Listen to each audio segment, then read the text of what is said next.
Mesdames, Messieurs, bonsoir. Bienvenue dans notre émission Clin d'œil. Aujourd'hui, j'ai l'honneur de recevoir pour vous quelques invités politiques qui pourraient nous dire quelques mots sur certains sujets des pays de la Méditerranée qui se basculent vers la révolution.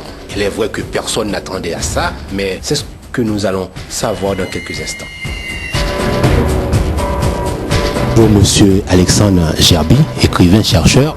Bonjour. C'est déjà bien triste, de voir que pratiquement tous ces pays dont les gouvernements tombent les uns après les autres sont des pays où la population est extrêmement pauvre, où il y a une petite minorité qui s'arroge la richesse finalement, et en particulier des pouvoirs abusifs comme celui de Ben Ali en Tunisie par exemple, ou Moubarak dont on dit que c'est l'homme le plus riche du monde. Bon, alors, on voit bien qu'on est devant des scandales incroyables. Le peuple se soulève, tant mieux. Maintenant, la question est de savoir, tout le monde se pose la question, qu'est-ce que ça va donner? Est-ce qu'on va aller vers des systèmes démocratiques? Mais la démocratie devant permettre justement à ce que la population profite d'un système éducatif de qualité qui permette à chacun d'avoir ses chances et de ne pas être condamné à rester enfermé dans une classe sociale subalterne sous prétexte que une petite classe d'une part garde le monopole d'une éducation de qualité et laisse au peuple une éducation totalement de mauvaise qualité ou déconnectée même des réalités économiques du pays. Donc on verra, et on sait aussi que depuis 50 ans, de toute façon, le schéma est le même, c'est-à-dire que un petit groupe s'est arrogé le pouvoir au détriment du peuple. Le peuple lui-même est relégué d'un point de vue aussi bien culturel que économique. C'est d'ailleurs lié, et la question est de savoir si, quels que soient les partis qui prendront le pouvoir dans ces pays en chambardement, en révolution, espérons qu'ils respecteront la démocratie, qu'ils respecteront l'alternance possible, qu'ils laisseront s'exprimer, place au débat, et que, quels que soient les partis, qu'ils arrivent au pouvoir, qu'ils fassent ce qu'ils veulent, ce qu'ils peuvent, ce que le peuple leur a donné pour mandat de faire, mais qu'ils le fassent, qu'ils réussissent ou qu'ils échouent, mais qu'en tout cas ils laissent l'alternance se faire, parce que au fond, quel que soit le gouvernant, on ne peut pas savoir d'avance si un gouvernement va être bon ou pas bon. Ce qu'il faut en tout cas, c'est que le peuple puisse à un moment donné s'en débarrasser par les urnes. La démocratie, vraie, c'est quand les individus sont libres de penser, d'agir, de décider en pleine connaissance de cause. C'est ça la démocratie. La démocratie, c'est pas de laisser quelqu'un faire à la place. On prend le cas de la Tunisie par exemple, on a une population très jeune, très instruite, très intelligente, qui sait ce qu'elle veut. Donc à un moment donné, la démocratie, c'est pas seulement de mettre un bulletin dans une urne. C'est pas ça la démocratie. La démocratie, c'est de pouvoir intervenir dans la gestion. Ça s'appelle être citoyen dans un pays, dans une ville. Et moi je dis que les peuples arabes aujourd'hui sont capables de diriger leur pays. Est-ce que vous pensez que la politique que mènent ces pays-là sont comparables avec la politique française et la politique américaine? Et pourquoi il faut qu'elles soient comparables? Les pays sont différents, les besoins sont différents, les populations sont différentes, les cultures sont différentes. En moins de 2 mois, on a constaté une vraie révolution des pays de la Méditerranée. Vraiment, personne ne peut dire que c'était envisageable. Lorsqu'on voit ce qui s'est passé en Égypte, la Tunisie et la Libye, qu'est-ce que vous pensez de toute cette révolution? Sur ce que nous vivons en ce moment, c'est très clair. C'est très clair. Les heurts que connaissent la Tunisie, les heurts qui ont eu lieu en Égypte et ce qui se passe en Libye, d'un point de vue humain, c'est terrible. C'est terrible.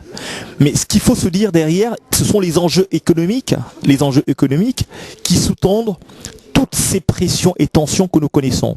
Il faut rappeler aux uns aux autres que le monde, à l'heure actuelle, on ne le dit pas, les pays occidentaux ont perdu, dans la spéculation, 80 000 milliards de dollars. Je dis bien 80 000 milliards de dollars. Et ont donc besoin justement de reprendre le contrôle de certaines zones pour se refaire une santé économique. Et naturellement, comme hier, la manipulation, les soulèvements les populations envers certains dirigeants sont monnaie courante. Aujourd'hui, pour ce qui concerne la Libye, il faudrait le reconnaître. 40 ans, c'est trop, c'est vrai. Mais d'un point de vue personnel, et là encore, ça n'engage que moi, quand on regarde l'ensemble des pays africains, les Libyens sont les mieux lotis.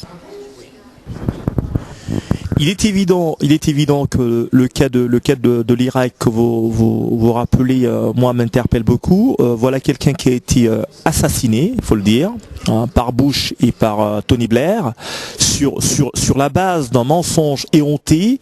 On a détruit une civilisation, on a détruit un pays, on a déstabilisé toute une région, et aujourd'hui on revit pratiquement la même chose en Tunisie, en Égypte et en Libye.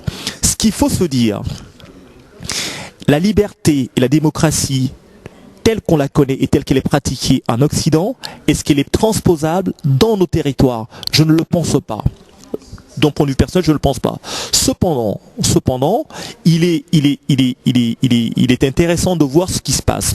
On s'aperçoit que de part et d'autre, nous avons des groupes d'étudiants, nous avons des groupes de militaires, nous avons certains hauts fonctionnaires qui sont toujours ce que j'appelle des agents, il faut le dire, il ne faut pas avoir peur de le dire, qui sont toujours les agents de l'Occident et par lesquels tous les messages de déstabilisation passent. Donc aujourd'hui, ce qu'il faut retenir, c'est quand même la majorité de la population, c'est elle qui est impactée. Comment faire aujourd'hui pour se sortir de la ténèbre dans laquelle on se trouve? Moi, j'ai deux pistes là-dessus. Je dis que nous le voulions ou non, nous avons besoin de ces heurts qui existent, donc de ces tensions, pour pouvoir justement se dégager de toutes les pressions, de tous les liens qui ne nous permettaient pas de voir les choses telles qu'elles sont, de raisonner et d'apporter des solutions qui sont les nôtres. Il va bien nous falloir penser désormais localement aux problèmes locaux et non aller chercher des solutions à l'extérieur pour les appliquer localement. Et à ce moment-là, je crois que nous sortirons de ce rythme. Mais je voudrais un point assez important. Ce que nous vivons en ce moment en Égypte, en Tunisie et en Libye, personnellement, j'ai fait un papier il y a 3 ans sur ces questions-là, en disant que les populations et en général les jeunes formés qui n'ont pas été insérés dans le tissu économique généreront de façon successive et simultanée des crises insurrectionnelles de part et d'autre. Ce qui se passe en ce moment en Afrique du Nord, nous le vivrons en Afrique noire et en Afrique subsaharienne. Et ce que je souhaite simplement pour nos dirigeants, c'est qu'ils prennent conscience que ce que vivent les pays du Maghreb et ce que vivent les grands pays, c'est une cocotte minute que nous avons sous nos pieds aussi. Voilà.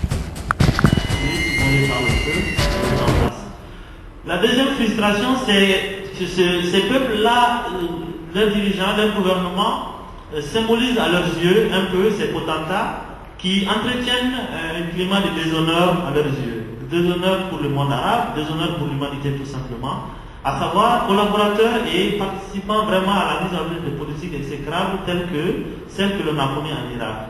Je pense que vous ne trouverez aucun citoyen arabe qui soit fier de ce qui s'est passé en Irak, même si personne ne soutenait Saddam Hussein. L'humiliation que le peuple irakien a connue, on a tendance à l'oublier de plus en plus, mais bon, pourquoi pas. Mais il se trouve que l'être humain, c'est comme un buvard, il a qui. Donc, ce qui s'est mis en œuvre en Irak et ce qui s'est mis en œuvre en Palestine ne peut pas laisser un citoyen arabe ou un citoyen libre et plus de paix et de liberté tout simplement différent. Donc, ces peuples-là, au vu du comportement de leurs États, de leur gouvernement et même souvent de leur armée face à ces humiliations que connaissent d'autres peuples arabes, ne sont pas restés indifférents.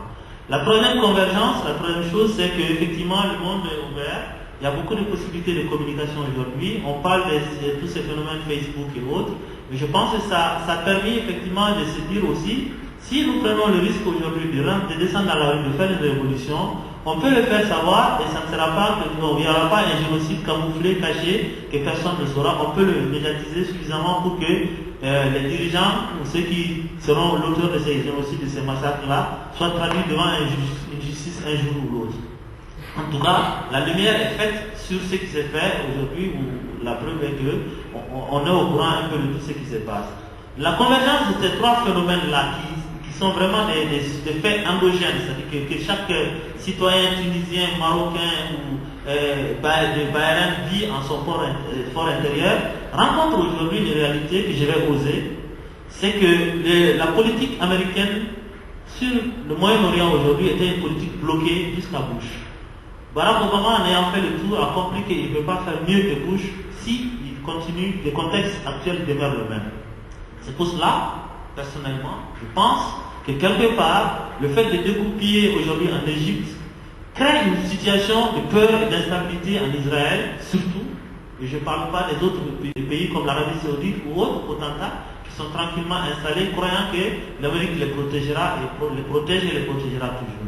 Ces pays-là, qui aujourd'hui quand même sont les fers de lance d'une politique exécrable vis-à-vis du peuple palestinien, ne sont pas rassurés par tous ces changements qui se passent. Parce qu'en réalité, si nous, en tant que démocrates, nous applaudissons les changements qui se passent en espérant que dans tout changement, on sait ce qu'on perd, mais on ne sait pas ce qu'on gagne, mais quand même, ça représente une bouffée d'oxygène. Je crois que les peuples tunisiens, égyptiens, peut-être libyens demain et d'autres en tireront les enseignements des changements, de ce qui doit se mettre en place plus tard. Mais aujourd'hui, une chose qui est certaine, c'est que ces changements sont applaudis par les peuples, de nous autres militants et plus de paix et liberté, mais d'autres aujourd'hui sont très inquiets par rapport à ces changements. Et moi, je pense que c'est une carte que le monde et plus de paix et de liberté, le monde occidental, pourrait utiliser dorénavant pour faire avancer le dossier palestinien, essentiellement.